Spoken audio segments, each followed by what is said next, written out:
how to go live on Instagram. Hey everyone, welcome back to the channel. In today's video, I'll show you how to go live on Instagram. So now, without further ado, let's get started.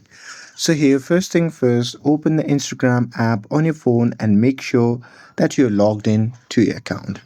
And now here, once you're inside the app, just tap on the plus icon shown in the top left corner of the screen.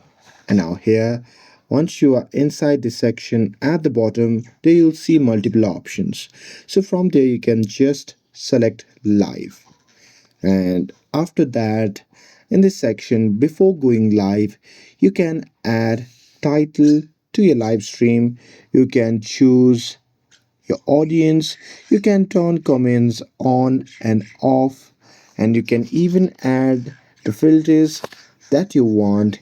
And here, once you're done with this, then you can just tap on the go live button, and once you do that, Instagram will start a short countdown, and after that you'll be live. And that's it with this. If you found this video helpful, then don't forget to like, share and subscribe to get updated for more videos. Thanks for watching, and I'll see you in the next video.